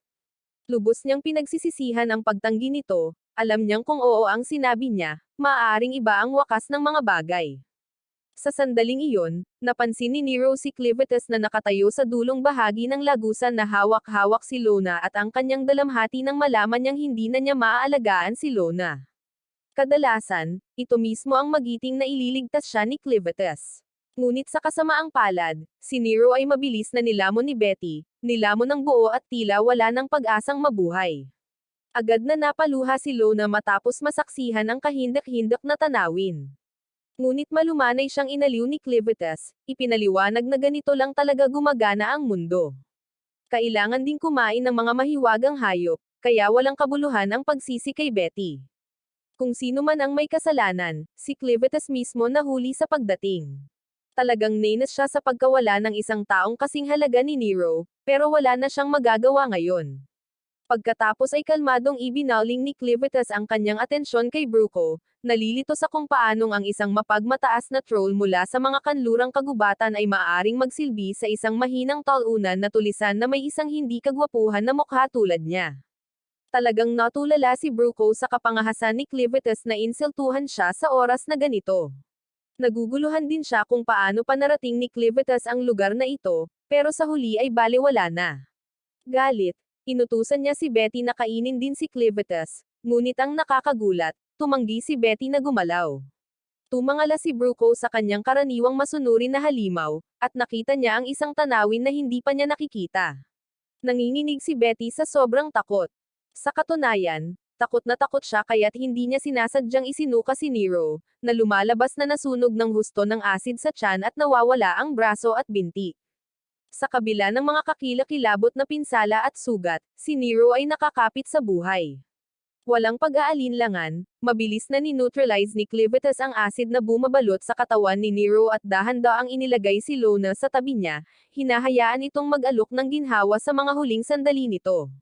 Pagkatapos ay maingat niyang ipinadala ang isa sa kanyang mga anino upang tahimik na dalhin ang parehong Lona at ang malubhang na sugatan na si Nero, habang si Bruco ay nagulo. Nang bumalik si Bruco sa katinoan para harapin muli si Clivitas, laking gulat niya nang matuklasan niyang nawala na sina Lona at Nero. Nalilito at galit na galit, ipinapalagay ni Bruco na maaaring gumamit si Clivitas ng ilang uri ng mahika. Ngunit nakakatuwa, si Clivitas mismo ay walang ideya kung ano ang ibig sabihin ng magic. Ipinagpapalagay ni Bruco na nagpapanggap si Clivitas na hindi alam kung ano ang magic dahil magic lang ang posibleng paliwanag sa lahat ng kakaibang bagay na ginagawa niya. Karaniwan, ang magic ay nagsasangkot ng paghahalo ng mga magic stone sa iba pang kakaibang sangkap upang lumikha ng mga espesyal na epekto. Halimbawa, ang kakaibang gamot na ito na nakatago sa suot ni Bruco ay ginawa mula sa mga mahiwagang bato, ilang pambihirang halamang gamot, at ang larvae ng isang masamang parasitiko na langaw. Kapag may nakalanghap nito, nagiging paralisado talaga sila, maliban kay Bruco mismo. Obviously, ganyan talaga niya ginawang masunurin si Betty sa unang lugar. Walang pag-aalinlangan, inihagis ni Bruco ang gamot sa apoy, na naging sanhi ng mabilis na pagkalat ng singaw sa hangin. Sa sandaling malanghap ito ni Betty, nablangko ang kanyang isip, at naliligaw siya kay Clivitas sa galit na galit. Ang marupok na katawan ng tao ni Clivitas ay parang isang manika dahil hindi niya ganap na ma-access ang kanyang tunay na kapangyarihan sa ganitong anyo. Habang siya ay lumilipad sa himpapawid, masakit na tumatalbog sa mga dingding ng kuweba, ang tanging tumatakbo sa kanyang ulo ay kung gaano siya galit kay Alicia dahil sa hindi niya pagbabala tungkol sa buong mahiwagang bagay na ito. Speaking of Alicia, kasalukuyan siyang abala sa paghiwa-hiwa ng mga bandido na nakikipaglaban sa kanya, na napabagsak na ang 8 sa kanila. Sa kasamaang palad, mayroon pa ring isang buong mandurumog na natitira upang harapin, at ang mapurol spade na kinuha niya sa unang bandido ay naputol na sa kalahati. Napagtanto niya na kakailanganin niya ng mas mahusay na sandata kung tatapusin niya ang buong gang na ito. Kaya, napatakbo siya sa baang parte na bahagi ng kuweba. Humigit kumulang 50 galit na bandido ang humahabol pa rin sa kanya. At kahit na siya ay immortal, ang pagkapagod ay isang tunay na problema. Kung ang kanyang enerhiya ay maubusan bago ang mga bandido, siya ay seryosong masisira. Sa wakas ay narating na ni Alicia ang binahang lugar. Ngunit mayroon ng isang grupo ng mga gutom na halimaw na lumalangoy sa ibabaw, na handang magmeryenda sa kanya. Ang paglundag ng diretso ay pagpapakasawi. Kaya sa halip, siya ay nagmamadaling umakyat sa kahoy na hagdan, na umaakit ng maraming bandido na sundan siya hanggat maaari. Sa sandaling sinundan siya ng isang malaking grupo, mabilis na hiniwa ni Alicia ang mga lubid na humahawak sa kahoy, na nagpapadala sa sumisigaw na mga bandido na bumagsak sa tubig sa ibaba. Sa napakaraming mga bandido na biglang nahulog sa tubig, ang mga halimaw ay nawalan ng isipan at nagsimulang kumain sa kanila, na nasiyahan sa isang buong buffet. Habang abala ang lahat sa pagkain, si Alicia ay nagtago sa loob ng kalapit na bar aisles. Dahil hindi problema para sa kanya ang masuffocate hanggang masawi, matyaga siyang naghihintay habang ang bar aisles ay lumulubog sa kailaliman, na dinadala siya ng ligtas sa ilalim ng lawa, kung saan mismo naghihintay ang maalamat na espada. Ngunit ang aktwal na pagpigil sa kanyang hininga ay nagpapatunay na mas mahirap kaysa sa inaasahan ni Alicia.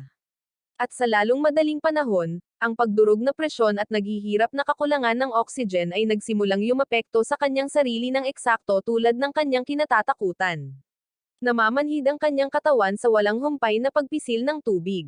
At kahit na alam niyang siya ay immortal at hindi talaga malulunod dito, pinipilit ang sarili na huwag pansinin na ang napakaraming instinct na bumalik sa ibabaw ay purong pagpapahirap.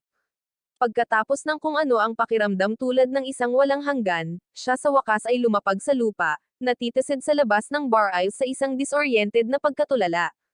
Kaagad, ang pulang-pulang kinang ng maalamat na espada ay nakakuha ng kanyang paningin, bahagyang nagniningning sa kadiliman, at agad niyang kinaladkad ang sarili patungo dito.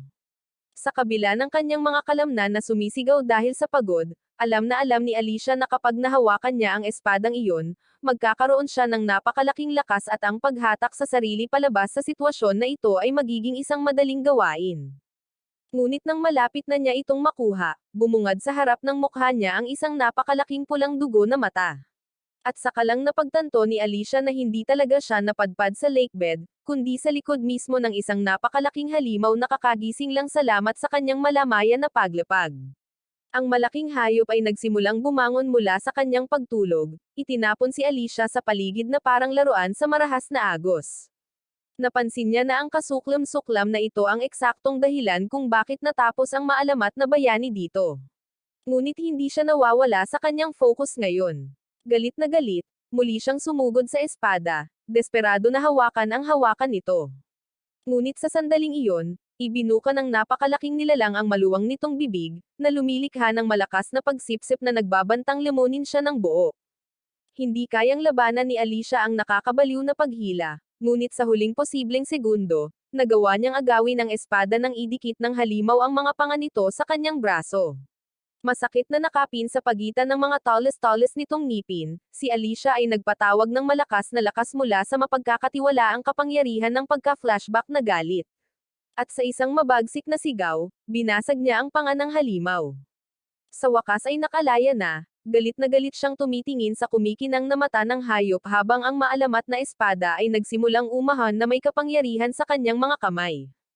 Nang hindi nag-aaksaya ng isang segundo, iniindayog niya ito ng marahas, na pinapagana ang kakayahan nitong pagmamanipula ng tubig upang ilunsad ang sarili pasulong sa napakabilis na bilis. Ang dambuhalang halimaw ay agad na humabol, at si Alicia ay hindi pa rin lubos na nakabalot sa kanyang ulo sa katotohanan na ang isang bagay na nakakatakot na napakalaking halimaw ay aktwal na umiiral dito.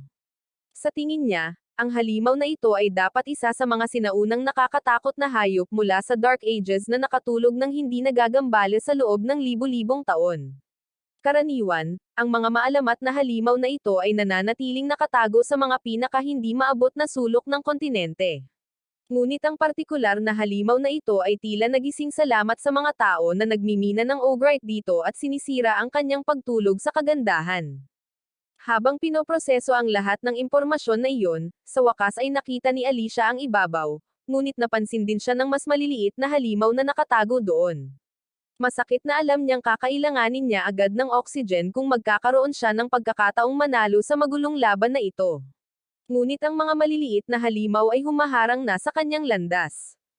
Sa isang mabilis na pag-indayog ng kanyang espada, itinulak ni Alicia ang sarili pataas, malupit na hiniwa ang isa sa mga hayop sa kalahati at sa wakas ay umahon sa ibabaw ng tubig.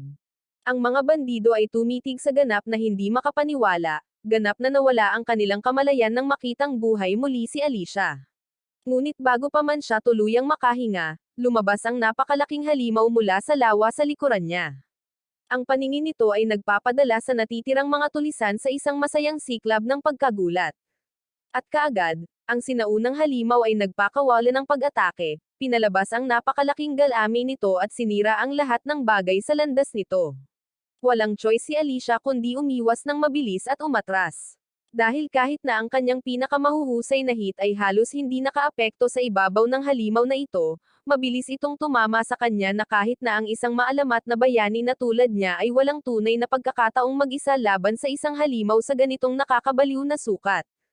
Sa kabutihang palad, nagpa siya ang ancient monster na ilabas ang galit nito sa mga natarantang bandido, agad na nilalamon ang karamihan sa kanila, at ang maliit na bilang na hindi pinalad na makatakas sa mga panga nito ay naputol ng halimaw na isda, na walang iwanan kundi ang malamon sa tubig, kaya naisip ni Alicia na opisyal na natapos ang kanyang trabaho dito. Sa sandaling iyon, narinig niya ang boses ni Clivitus na umaalingaw sa kanyang ulo at sumulyap sa paligid, hinahanap ito. Mabilis niyang sinabi sa kanya na nakikipag-usap siya sa kanya sa pamamagitan ng telepathy, at idinagdag na kahit na hindi niya malinaw na nakikita kung ano ang nangyari, ang pagdanak ng dugo na nararamdaman niya sa paligid ay nangangahulugan na malinaw na natapos niya ang kanyang misyon. Si Alicia ay sumigaw sa kanya sa pamamagitan ng kanilang mental link, sinusumpa siya dahil sa hindi niya pagtulong sa kanya noong siya ay nakikipaglaban para sa kanyang buhay. Ngunit pinatigil siya ni Clivitus, mahinahon, na sinasabing nakikitungo siya sa sarili niyang laban sa ngayon. Pilit na iniisip ni Alicia ang anumang bagay na maaaring gumugulo sa isang tulad ng isang Demon Lord. Ngunit ipinaliwanag ni Clivitus na nahaharap siya sa ilang kakaibang pamamaraan na hindi pa niya nakatagpo, at ang anyo ng tao na ito na suot niya ay sumisipsip ng higit sa inaasahan niya. Nagreklamo siya na madaling nakalimutan ni Alicia na banggitin ang pagkakaroon ng magic sa kanya, nangako sa kanya na sa sandaling bumalik siya, parurusahan niya ito ng naaayon. Hinarap na ni Clivitus ang malaking troll, at nakaupo na siya ngayon sa ibabaw ng katawan ng troll. Sa ibang lugar, si Bruco ay desperadong tumatakbo para sa kanyang buhay, sa loob-loob na sumisigaw tungkol sa kung paano si Clivitus ay naging isang makapangyarihang salamangkero na nag-one-shot sa kanyang troll na parang wala lang. Sa kanyang bulag na takot, natapilok siya sa walang buhay na katawan ni Nero kasama ang sanggol na si Lona na humahagulgol sa tabi nito. At sa sandaling makita niya ang bata, isang masamang ideya ang pumasok sa kanyang baluktot na isipan, na nagbibigay sa kanya ng huling pagkakataon upang mailigtas ang kanyang walang pag-asa na sitwasyon. Samantala, si Alicia ay nagmamadaling makipag-regroup kay Clivitus pagkatapos makuha ang kanyang mga tagubilin, kaagad na napansin ang kakaibang pulang-pula na usok na umaanod sa hangin. Si Clivitus naman ay mabilis na napansin ang espada ni Alicia sa ngayon na awkward na nagtatago sa ilalim ng ilang tela. Tahimik niyang ibinalita sa kanya na sigurado siyang hindi niya itatapon ang talam pagkatapos na muntik niyang mapaslang ang sarili sa pagsisikap na hawakan ito. Gayunpaman, hindi gaanong nagmamalasakit si Clivitus sa espada ngayon, dahil ang kakaibang pulang usok na iyon ay seryosong gumugulo sa kanyang mga pandama.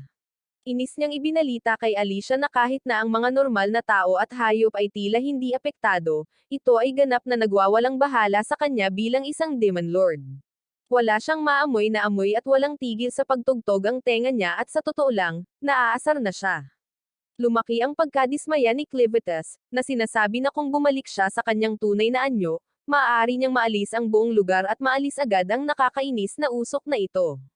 Ngunit walang paraan na siya ay magiging malaking anyo hanggat hindi niya alam kung nasaan si Lona. Agad na nabigla si Alicia nang matuklasan na hindi kasama ni Lona si Clivitus, ngunit mabilis niyang tiniyak ito, sinabing hindi dapat nakalayo ang bata. Pagkatapos ay hinihiling niya kay Alicia na ibuhos ang anumang nalalaman niya tungkol sa mahika. Ipinaliwanag niya na kakaunti lamang ng mga tao ang makakapagpalabas nito sa pamamagitan ng pag-channel ng nakatagong enerhiya sa loob ng aranit.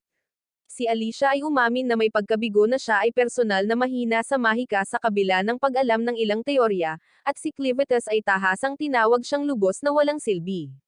Nagalit si Alicia, nagpakawala ng masasamang salita kay Clivitus, ngunit tuluyan niyang binaliwala ang kanyang pag-iingay at nagpa siya na kailangan nilang kumilos ng mabilis at hanapin sina Lona at Nero, na kinikilala na may posibilidad na pareho silang sawi. Lumamig ang dugo ni Alicia nang marinig ang nakakatakot na mga salitang iyon, at kinakabahan niyang tinanong si Clivitus kung ano ang gagawin nito kung nasawi na talaga si Lona. Nang walang anumang emosyon, tumugon siya na agad niyang mawawala ang lahat ng interes sa sangkatauhan, dahilan upang matanto ni Alicia sa takot na ang sitwasyong ito ang magiging pinakamasamang bangungot ng sangkatauhan. Determinado na iligtas ang sangkatauhan mula sa galit ni Clivitus, Agad na sinimulan ni Alicia ang paghahanap kay Lona, na mabilis na natitisid sa bakas ng sariwang dugo. Tinanong niya si Clivetes kung dumudugo si Nero, at kinumpirma niya ito. Hula ni Alicia na si Nero ay kinakaladkad ang sarili or may humihila sa kanya. Alinmang paraan, hindi pa sila nakakalayo, ibig sabihin ay kailangan nilang ilipat ang kanilang mga sarili ngayon. Samantala, si Nero ay halos buhay pa, desperadong kumapit sa binti ni Bruco sa bawat kapirasong lakas na natitira niya, determinadong protektahan si Lona, kahit na ito na ang kanyang huling hininga. Si Bruco, naganap na naasar, ay patuloy na nagsasabi ng masama at malupit na sinisipa si Nero, na inuutusan siyang kumawala. Pero matigas ang ulo niyang tumanggi at desperado si Bruco na itaboy si Nero para makatakas siya kasama si Lona. Mula kanina, nang sinubukan niyang sunggaban ang bata, ang sigaw ni Lona ay nagpasabog ng kanyang mahiwagang lampara. Dahil dito, napagtanto niya na si Lona ay malinaw na nagtataglay ng nakakabaliw na mahiwagang talento at isang pure-blooded na Haiden, at baka kabilang siya sa royal family. Dahil sa pagkainis, itinaas ni Bruco ang kanyang talon upang putulin ang kamay ni Nero at tuluyang palayain ang sarili. Ngunit sa sandaling iyon, si Alicia ay nagpakita sa eksena, galit na inutusan siyang huminto. Muntik nang mabasa ni Bruco ang sarili, hinihiling na malaman kung ano ang nangyari sa kanyang mga tauhan na sumunod sa kanya. Malamig na sagot ni Clivetes sa kanya, casual na binanggit na ang kanyang mga tauhan ay naging meryenda ng Dark Beast. Takot na takot ngayon si Bruco, desperadong pinagbantaan sina Alicia at Clivetes na huwag lumapit or puputulan niya ang maliliit na daliri ni Lona. Si Clivetes, ganap na hindi nabigla, ay nangahas sa lalaki na magpatuloy, tinutuya siya na maaari pa rin niyang pagalingin ang anumang pinsala. Mabilis na pinatigil ni Alicia si Clivetes, pinagalitan siya na kahit na ayusin niya ang mga sugat ni Lona, hindi niya kayang gamutin ang mga galos sa pag-iisip. Iginiit niyang tumahimik si Clivetes at hayaan siyang mag-isa sa negosasyong ito, pagkatapos ay kapansin-pansing ibinunyag na mayroon siyang mahiwagang sandata ng maalamat na bayani. Halos nawala ng malay si Bruco nang makita niya ang maalamat na espada, ngunit bigla itong hinagis ni Alicia sa pader sa likuran niya, sinisigawan siyang kunin ito. Itinuro niya sa kanya na kakailanganin niya ang dalawang kamay para matanggal ang espada at nangako na kung iiwan niya si Lona nang hindi nasaktan, hahayaan niya itong panatilihin ang espada at lumayo. Nagsimulang tumawa ng mapait si Bruco, tinawag itong kalokohan dahil walang tunay na bayani ang magpapalit ng ganoon kalakas na sandata para lamang sa isang bata. Mas kumbinsido ngayon na si Lona talaga ay royal blood, binago ni Bruco ang kanyang mga taktika at hiniling kay Alicia na ipakita ang mga lokasyon ng 13 maalamat na armas na taglay niya at ng kanyang mga kaalyado kung gusto niyang ibalik ang bata. Sinabi rin ni Clivetes kay Alicia na sabihin na lang ang mga lokasyon, na walang kabuluhang sinabi na ang mga ito ay mga armas lamang pagkatapos ng lahat. Malamig na sinabi ni Alicia kay Bruco na ang mga maalamat na sandata ay nakatago sa pinakamalalim na bahagi ng canyon sa ilalim ng Luna Mountain, ngunit binalaan siya na kailangan niyang personal na hatakin ang kanyang sarili doon kung gusto niya ang mga ito. Tawang-tawa si Rocco, ipinagmamalaki na magiging madali para sa kanya na agawin ang mga sandata na iyon dahil higit pa sa isang uri ng mahika ang kanyang pinagkadalubhasaan. Nang walang babala, naghagis siya ng mahiwagang itim na pulbos sa hangin, marahang tinapik si Lona para gulatin ang bata sa pagiyak, at likas na na-trigger ang makapangyarihang mahika ni Lona. Pina-activate ng enerhiya ni Lona ang nakatagong spell ni Bruco, na nagkukunwari sa kanya sa pagiging invisible. Nakangiting may kumpiyansa, nagsimula siyang maglakad palayo, lubos na kumbinsido sina Alicia at Clivetes na hindi siya maaaring masubaybayan ngayon. Ngunit tulad ng sa tingin niya ay nakalayo siya ng malinis, si Alicia ay biglang nagmaterialize sa kanyang landas at walang kahirap-hirap na hiniwa siya ng diretso sa kalahati. Si Bruco, ganap na naguguluhan, ay napabuntong hininga na hindi makapaniwala, nagtatanong kung paano siya natagpuan ng ganoon kabilis. Malamig na paliwanag ni Alicia na kahit naging invisible siya at pinipigilan ang lahat ng ingay na ginawa niya, maririnig pa rin niya ang pagiyak ni Lona.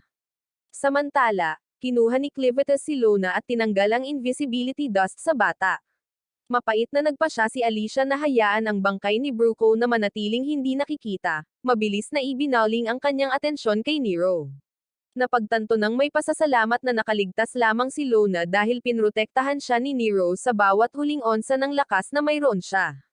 Desperado na tinanong ni Alicia si Clivitus kung hindi niya ito mailigtas, ngunit malamig siyang sumagot na isang zombie puppet lang ang kaya niyang kontrolin sa bawat pagkakataon, at ang katawan ni Nero ay masyadong napinsala para sa kanyang kakayahan sa pagre-regenerate lamang. Casual niyang sinabi na maaari silang makakuha ng mga kapalit na pyesa sa ibang lugar, ngunit magiging mas madali kung hayaan siyang masawi. Agad siyang sinigawan ni Alicia, galit na sumisigaw kung paano niya kayang talikuran ang isang babaeng isinakripisyo ang lahat para protektahan ang isang bata. Masigasig, ipinahayag niya na kung siya ay isang ina, lubos niyang pagtitiwalaan ang isang tulad ni Nero na huhugasan ang kanyang anak. At nang marinig ang taos-pusong pananalita ni Alicia, sa wakas ay lamusong si Clivitus at nagpas siyang iligtas si Nero. Ngunit binalaan niya si Alicia na kailangan niyang masawi pansamantala dahil makikita niya ang bawat piraso ng mana na ipinuhunan niya sa kanya. Walang pag-aalinlangan, buong tapang na sinabi ni Alicia na wala siyang pakialam kung kailangan niyang masawi muli para sa iba. Pagkatapos ng lahat, siya ang maaasahan na bayani. Kaya tinanggap ni Clivitus ang kanyang mga salita at agad siyang pinaslang. Ilang sandali pa, nagising si Nero, lubos na nalilito nang mapagtanto niyang buhay pa siya. Ang mas nakakagulat, natuklasan niya na ang kanyang katawan ay ganap na nabuo ni Clivitus sa panahon ng proseso ng pagpapagaling. Nag-aalangan na itinanong ni Nero kung siya ang nagligtas sa kanyang buhay, at casual na kinumpirma ito ni Clivitus, at idinagdag na dapat talaga niyang pasalamatan ang bayani.